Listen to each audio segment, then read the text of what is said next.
All right, on this episode of Something Major, it was finals day at the French Open, aka Roland Garros. We're going to talk both men's final and women's final. So let's start it up.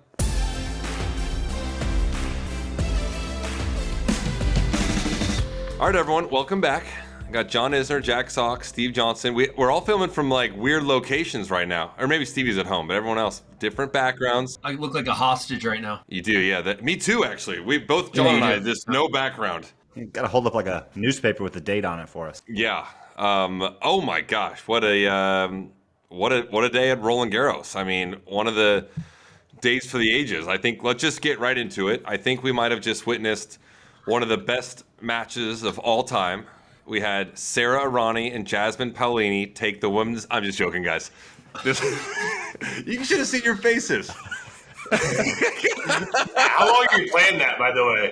I knew I was going to say that. It was pretty good. That was pretty good. Come on. I'll give it a 3 out of 10. It wasn't your best. All right, fine. All right, one for the ages. Alcaraz, Sinner, 5-setter. Sinner with 3 match points. Alcaraz comes back. I honestly thought that was one of the 3 best matches, maybe of all time.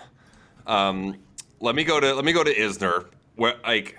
So first of all, credit to Stevie and John. You guys, it's pretty annoying with the epic 5-setters. Carlos, you couldn't have called it any better. I mean, Jack and I, we're not far off from our predictions either, if you think about it. I mean, we were a couple points away, but you guys get the credit. So good job. Good job, you two. You were all over this, especially Stevie, calling it the epic 5. I mean, couldn't have been more spot on. Back to Isner. Well, gosh, I mean, Sinner had the 3 match points, didn't get them. When he didn't get them, were you instantly just like, this Carlos has it, or did you still have belief in Sinner? What were your thoughts on the match? Let me just go there. Well, no, absolutely. I mean, my thoughts were, Carlos never gave in, right? I mean, not many people are talking about the fact, obviously, these guys are so good at breaking serve, so getting up a break is not like the biggest deficit for these two, but Sinner was up 2-0, broke out of the gate. I believe he had game points. I believe he had game points to go up 2-0 in the 3rd set to really kind of like put his stamp on the match. Carlos battles back. Next thing you know, Carlos reels off 4 games in a row, and it's 4-1 Carlos. And at that point, you're thinking, all right, we could be in for something really, really special here. Carlos wins the 3rd, battles, wins the 4th. After the 4th set, when Sinner failed to convert at 5-3, love 40, and had a mini break lead in the tiebreaker as well at 2-0, I thought for sure Carlos was going to win like easy, 6-2, 6-4 tops when he obviously did serve for it. I did not see Sinner. I didn't envision Sinner being able to get the second win that he did deep in that 5th set, but credit to him and for doing so, and just an amazing really moment for our sport that Sinner was able to battle back after losing that lead. Ultimately, of course, he lost the match, but unbelievable match. As you said, I might want to pump the brakes a little bit, but it's for sure a top 5 match of all time. I mean, just how the shot making going on and how the crowd, Sam, you were there, right? The crowd was nuts. Yes, exactly. You could hear it. We were watching the atmosphere. Early on in the 5th set, we were kind of watching on the stage. We're like, all right, this is the top 8 match of all time. And then 10 minutes would go by. I'm like, this is the top 6 match of all time. And then they went to a tiebreaker. I'm like, regardless of what happens, I'm like, this is maybe a top 3 match of all time. Let me toss it over to Jack. I mean, I think Carlos Alcaraz is maybe the greatest shot maker, one of all time. The crazy thing too, the level 5 hours, 29 minutes in, did not drop. In fact, Alcaraz maybe went up. He got better. That's why he got better. I think he got better as the match went on. And I know this is a plant. There's not flowers, but I got to give Stevie and Isner their flowers for calling this match. Yeah, nice. I brought this over. Got to give you guys your flowers. That's an incredible call. Stevie verbatim said this is going to be one for the ages. Alcaraz in 5. Obviously, couldn't predict it any better than that. I can honestly say I don't watch tennis probably as much as other people. I was locked into that match from game 1 to the end, and I couldn't leave the couch. I watched every point, and Alcaraz, I think he literally got better as the match went on. It was incredible to watch. His level kept rising. Obviously we saw Sinner do that. I don't know if it's a cramping thing or whatever at some point. He thought he was maybe first game of the 5th. Yeah, he's maybe done. All of a sudden he's battling back. He's now shot making is crazy. Alcaraz then just outdid him at that point, and it was it was incredible to watch. That was honestly probably the most fun I've ever had watching a tennis match in my life. I can say, and some of the shots they produced and the points that were happening were incredible. And all credit to Carlos. Obviously, we're all fans of both of them. I have nothing against Carlos. It's just our predictions. I wanted to be right with Sam and I on that. And sticking to these guys. Carlos is incredible. He's one of the nicest guys ever. But all credit is due there, and all the flowers to Stevie and Iz for predicting that. But that was actually one of the most fun times I've ever had watching a tennis match, I will say. It's crazy. Like, Sinner served for the match, didn't get it. Alcaraz served for the match, didn't get it. Goes to a super buster. Stevie, like, the gap between these two guys and the rest of the tour is like growing by the second. I feel like usually, I said this on air, like usually when you have like we had three of the greatest players ever play, and Novak's still playing. You usually have like a break until you have like two new great players or one new great player. We've got two more now. Like, do you think these guys are just gonna just be? You think they're gonna win 18 of the next 20 slams? Like, the fact that they played for 5 hours 29 minutes, and like Jack said in the group chat, they didn't freaking sweat. What? Yeah. What is going on? It makes here? no sense to me. It makes no sense. Do you see them dominating Stevie, like literally just these two for 10 years? It's hard to bet against that. These guys are incredible. Their level against everyone else is astonishing. And then, when they get to play one another, I mean, the level just gets raised. And right now, it's just one of those things that we are lucky as tennis fans and spectators now at this point that we get to watch these two guys at 21 and 22 years old do this in a sport that they haven't even both hit their primes yet, which is amazing for those two guys and scary for the rest of the tour. Because I just don't think that these guys are going to lose matches at slams, ho-hum, first, second, third round to just anyone. Like, these guys are way too good. They're too competitive. They don't take days off. And it's just crazy to think that, I believe Sinner is 91-3 against everyone else in the last couple of years, and he's 0-5 against Carlos. I mean, those are like just insane numbers for himself. Yeah. But he had match points today. He took a couple big swings, missed it. You feel bad for him? I felt bad for Sinner. Like, it honestly broke my heart watching him. Like, I was pumped for Carlos, but yeah, you feel horrible that one of those guys are going to lose that match. And, it's a slam final, and it's a legacy thing. It's obviously very early in their career, but this is, going to help define their legacy and their stamp on tennis for generations to come. And, these guys are both hitting at least double digit in slams, and they're the most dominant two players in the world by far. They have the last 6 slams, and I thought we were 1 point away from Sinner holding all 4 at once. Because I think if he wins that, he's winning Wimbledon. I agree with you. Right? Which hasn't been done in a long time. I think it's fair to question how he will recover from this. Yes, he's on his way to being like an all-time great. I think we all agree with that. So my guess is he will recover just fine. But, man, that's a tough one to swallow, being that close to winning the French. Not his best surface, right? And so it's hard to get to that stage. You got to imagine he will maybe get over the hump eventually at the French Open. Will probably find himself in the finals again of that tournament. But, how he recovers from that, I think the team he has around him is so good, so they're going to get him centered and get him dialed back in and get ready for Wimbledon. But, man, that's a tough one to swallow, something that we obviously have never been a part of, losing something like that in a match of that magnitude. But, I think that it's fair to question how that's going to affect him going forward. Yeah, both of them were undefeated in finals going to this. Yep. Like, someone had to. Yeah. So someone's taking an L. Carlos was 0-8 when he was down 2 sets to love. So there was a lot of things that had to give today at some point. One of these guys was going to be heartbroken and reverse a trend that they had been going in the wrong direction of. Yeah, every point in the 5th set was ending on a winner. There was no errors. Absurd. Like, it's absurd. I don't understand. Like, I don't get it. It's crazy the level that they were playing to. And John, you said it best. Like, Sinner's got a good team around him. Cahill, like the smoothest guy ever. Yeah, he's so good. We were interviewing Cahill on the set. He was warming up with Sinner on the court. We got to ask him questions. You didn't even have to ask Killer a question and be like, Killer, it's Sunday. and he'd be like, "Yeah, mate, this is the day we've been dreaming for. Jannik feeling good. He's in a good head." He would like go off onto something. It's just like it was unbelievable. But honestly, in prime time in the U.S., like so many people must have watched that. There was no other sporting events going on in the U.S. Oh, hey, Sam. yeah. Question, real quick. There was MLP and Daytona Beach going on at the same time.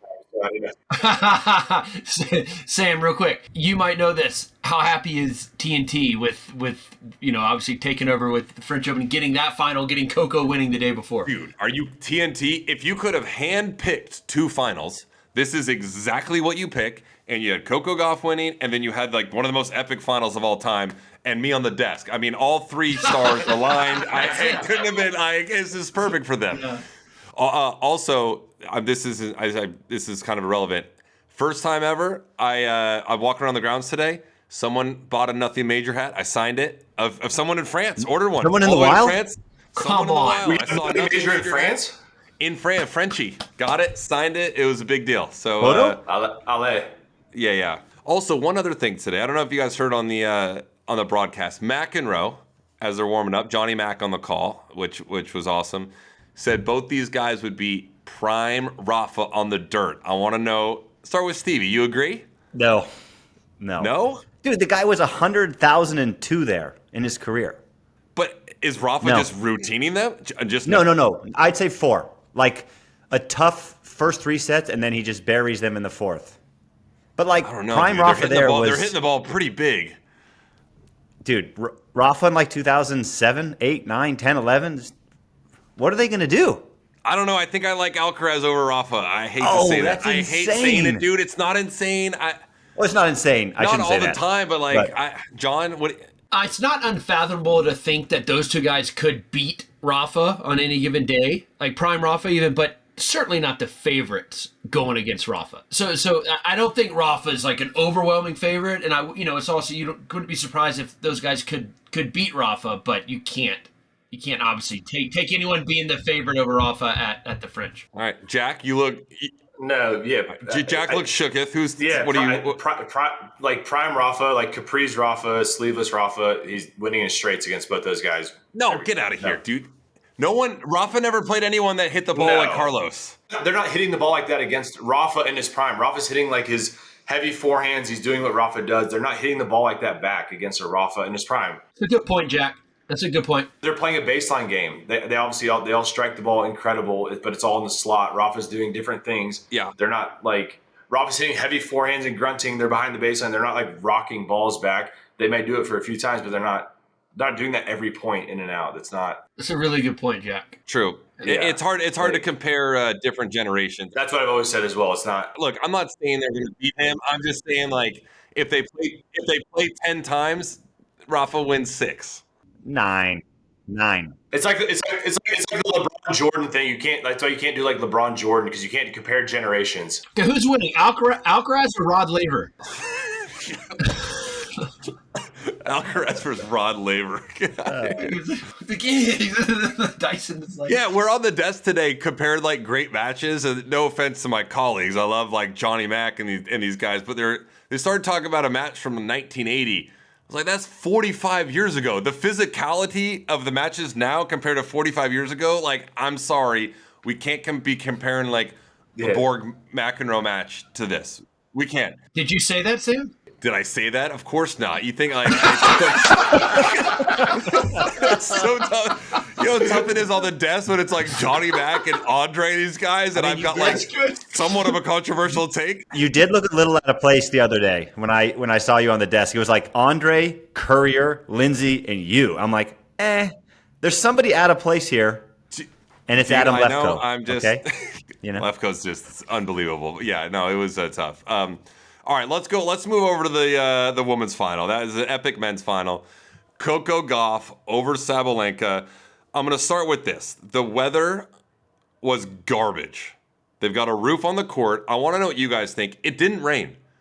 It was windy and yucky out. I think they should have closed the roof. I want to watch these women, or men for that matter, whoever's playing.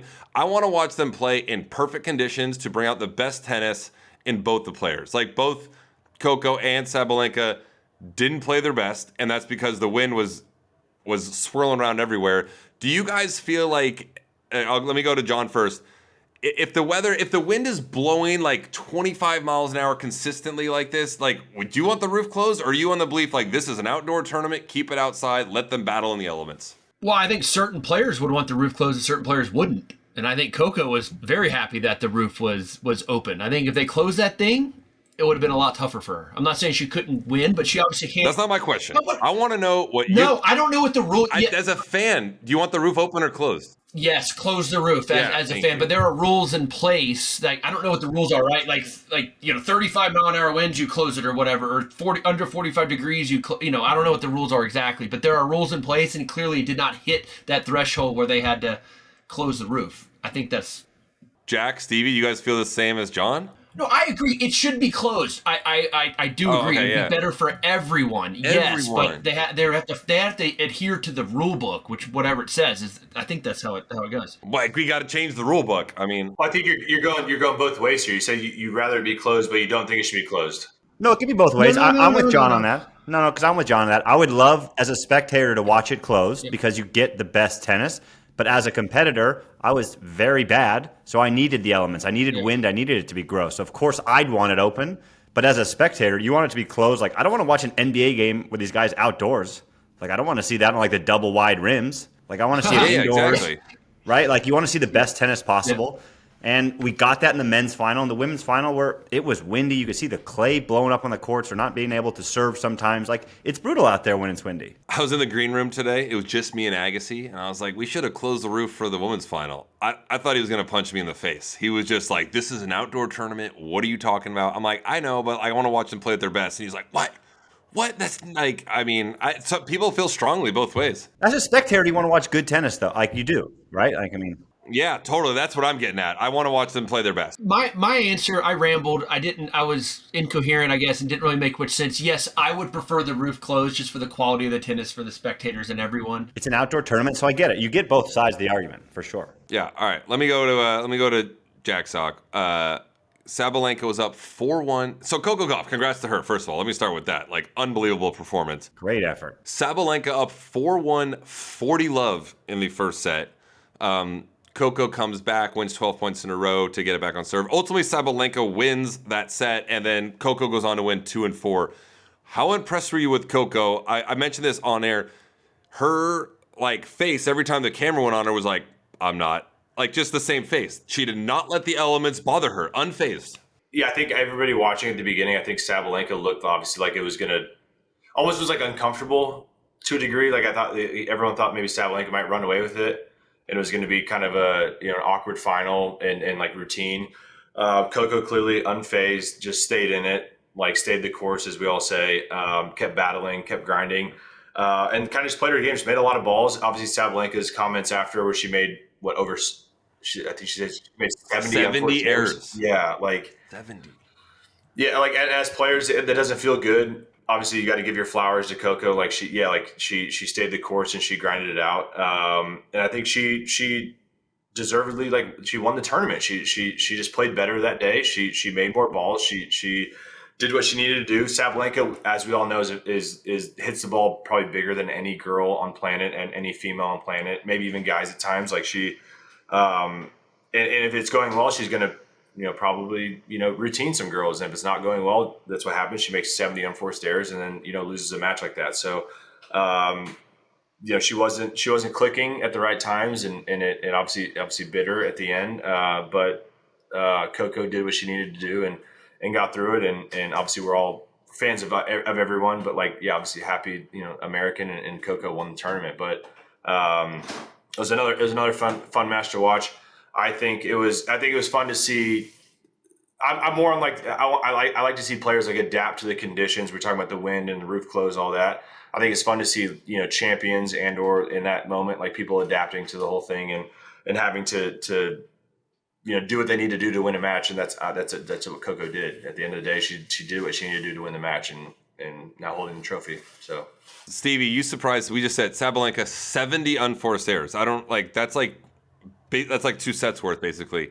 Are you surprised she doesn't just scale back a little bit at times? Or is she just like, no, this is how I play. If the balls go in, I'm going to win the tournament. If they don't, I'm going to not win the tournament. For her, look, she's head and shoulders the best player in the last 12 months. I mean, the ranking, the numbers prove it. She's played this way basically her whole career, and she's gotten this far. She's going to stick to her game plan.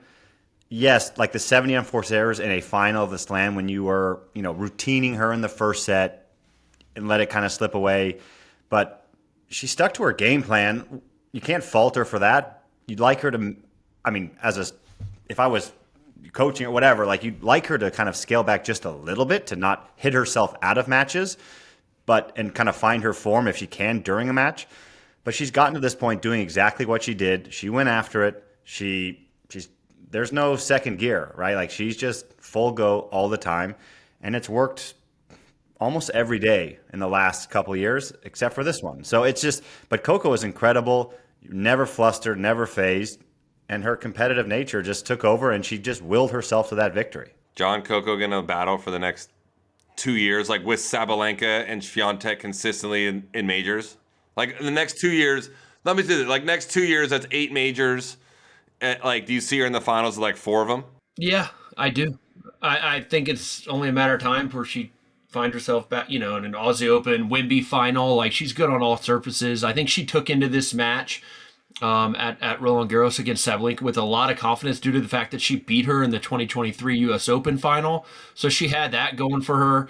And as Jack said, and you said, Sam, it's like just completely unfazed. I mean, it's like mentally, she was there a lot more than Sabalenka. And Sabalenka said so in her press conference afterwards. She said her emotions got the best of her, which was kind of I think a good moment to see because she just didn't handle that moment as well, didn't handle the conditions as well, and it affected her mentally. Coco just went about her business, and she did what she needed to do. So incredibly impressive. She's an absolute star, and to have her be an American, we're so lucky. She's putting, American tennis, I think, on her back right now, and that's really special to see. When we had her on the set, she popped a champagne bottle. She had never popped one. Saw that. And it's like took her a while to get it, and then like the thing launched up and like almost broke the light on the stage of the. She just turned 21. I mean, it's like that's what she said. She's like, I couldn't drink champagne when I won the U.S. Open. I was 19. She's just following the rules. Just an outstanding citizen, and now a Roland Garros champion. That was awesome to have her win it. I mean, couldn't ask for two better finals. So congrats to everyone. Let's do a little bracket update. So first, we're going to start with us. The winner of the 4 of us, Steve Johnson, 460th place. Congratulations. Told you guys don't count me out. I'm pretty certain I had the whole semifinal lineup correct. Did you, Stevie, as well? I did. I had all semis, and I had. Okay. And I had. Okay. Yeah. Okay. All right. So you did better than me in the other rounds. Yep. Giving your flowers again. Jack's giving out a lot of flowers today.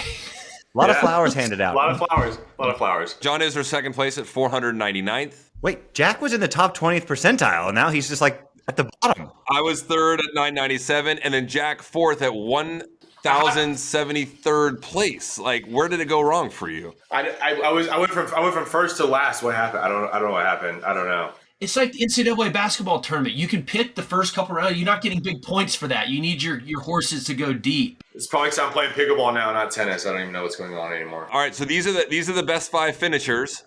These 5 names I'm going to read right now. You get a hat, and the winner gets to come onto the show. So I'm going to read them. I'm going to go 5, 4, 3, 2, and then give the winner and who's coming on the show. Number 5, Max Tekovec. Good job, Max. Flowers. Congrats. Good, Max. Number 4, Big Mike 1919. Number 3, Kogo. Number 2, D Fish. We think that's Derek Fisher, the basketball player, maybe. Or Marty on like a pseudonym. Yeah. And number 1 coming on Joey the pod, Joey Donuts. Yeah. What a name! Let's get a dozen from Krispy Kreme. Joey Let's Donuts. do it. Joey Donuts could be a 14-year-old kid. It could be some like 90-year-old. I don't know what to think about this. I'm excited though. We should guess what we think Joey Donuts looks like. I'm pumped. That should be funny. We should do that. I'm pumped to have Joey Donuts on the pod. All right, you guys want to talk about anything else, or is that that was fantastic? What a couple weeks. Yeah. Great French Open, Sam. You crushed it on the desk, buddy. Yeah, so you did really well. Like for real, you're very good. Thank you. It was It was fun. Nervous at times when they bring in like the Agassi, McEnroes, but You gotta be haggard. Go enjoy your wrap-up party. my new favorite friend is Tim Henman. I feel like I'm like best friends with Tim Henman now. I can't say enough good things about him. All Hey, right. Sam, are you going to stay another day in Paris just to take it all in? No, I can't wait to go Going home the city? tomorrow. I've been here for like 16 days, I think. Like, I'm so excited to go home tomorrow. But I think we're doing fan questions next week. So go to nothingmajorshow.com, submit the fan questions. I think we're going to do like a Roland Garros little wrap-up fan questions. Go there, submit the questions. The Friday show will be back, like this Friday show this week. We'll kind of like be a little bow on Roland Garros. Fan questions, Yeah, we we'll can't wrap just up. move into the grass after No. those two No, finals. yeah, like a segment Just week. like- Segment week. We're not going to do a deep dive into Hertogenbosch. Believe Yeah, me. yeah. Don't worry about that, everyone. That's exactly right. Like, we're gonna tie A little this up. Stuttgart week. Yeah. But anyway, yeah, nothingmajorshow.com, X, TikTok, Instagram at nothingmajorshow, and we got trivia. We got a trivia today. So let's get the trivia. All right, trivia. Only one man in the Open era has won more Grand Slam singles titles after his first 17 appearances than Carlos Alcaraz. So for reference, for our stupid fans, Carlos has played 17 majors. He's won 5 of them. There's one player that has played 17 majors and has won more than that in their first 17. Who is that player? I think it's Rafa. I think it's Roger. No. What do you mean no? No, because Roger did it later. I think it's I was gonna say Rafa as well, but I'm gonna say Borg. Well, that's a good I don't one, know, dude. Stevie. I mean, you guys are Yeah. going with the good ones. I'll just change it up. Yeah, let's see what we got.